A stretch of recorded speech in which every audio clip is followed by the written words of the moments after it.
Hey everyone, today I'm going to go over the rise of Tim Resica, or Tech with Tim as he is commonly known. I will go over his programming journey and his YouTube journey. Let's get right into it. The year was 2012.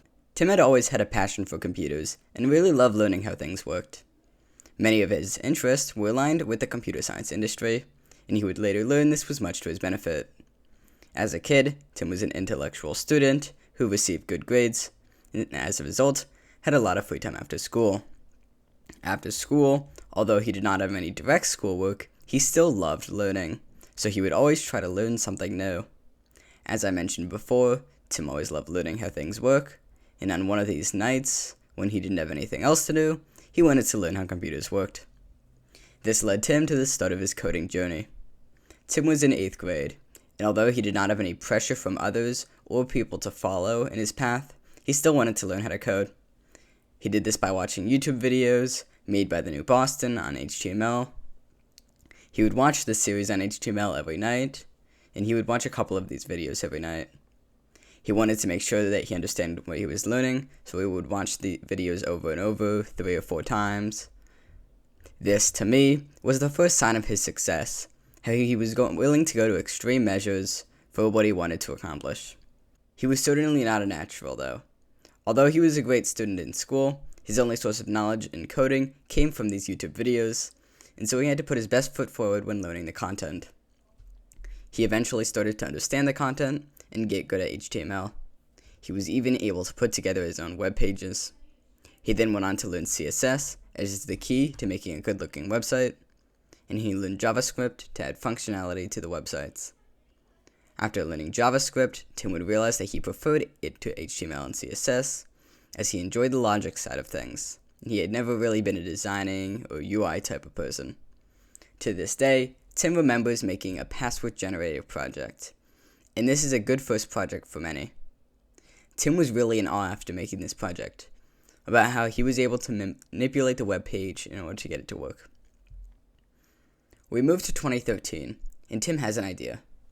Why doesn't he make a website for his school, as the current one was not the greatest?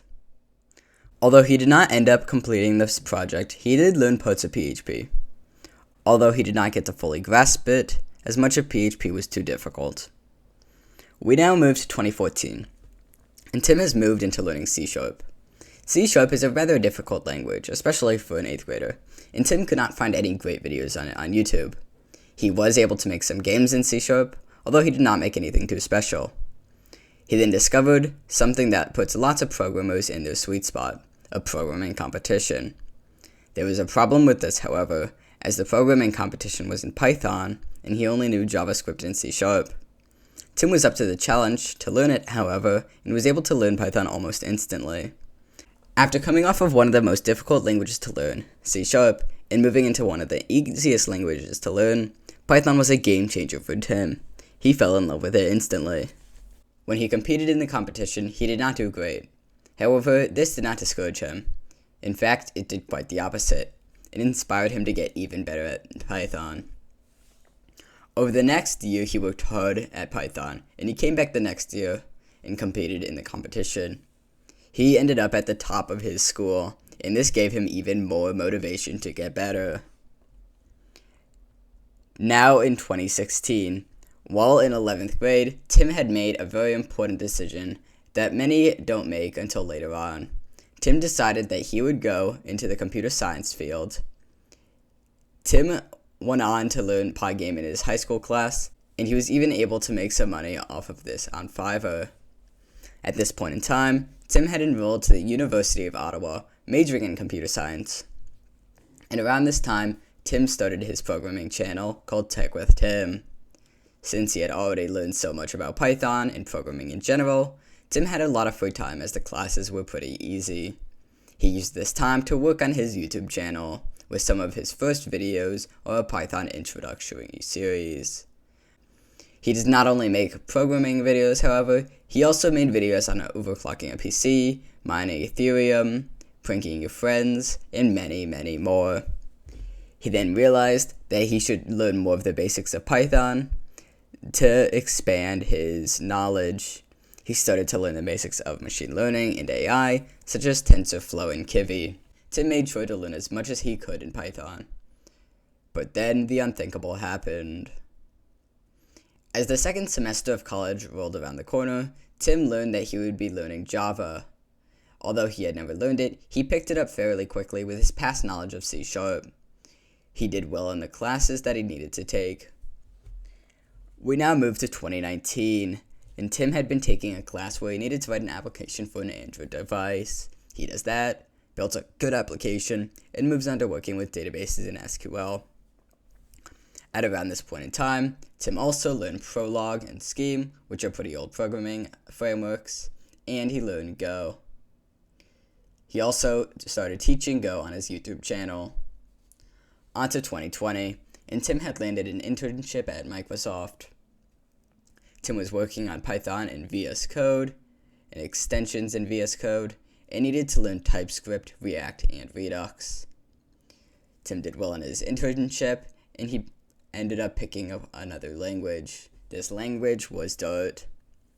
He had been learning it for an application he was building on his YouTube channel. We move into 2021, and 2021 included a major milestone for Tim. In 2021, Tim joined the Algo Expert team and released his own programming language. On Programming Expert, Tim taught users how to code in Python and Go. Tim had focused on his YouTube channel for a long time, teaching his viewers all about the blockchain, Docker, and learned and taught Rust, and then it happened. The date is June 15th, and Tech with Tim had officially reached 1 million subscribers.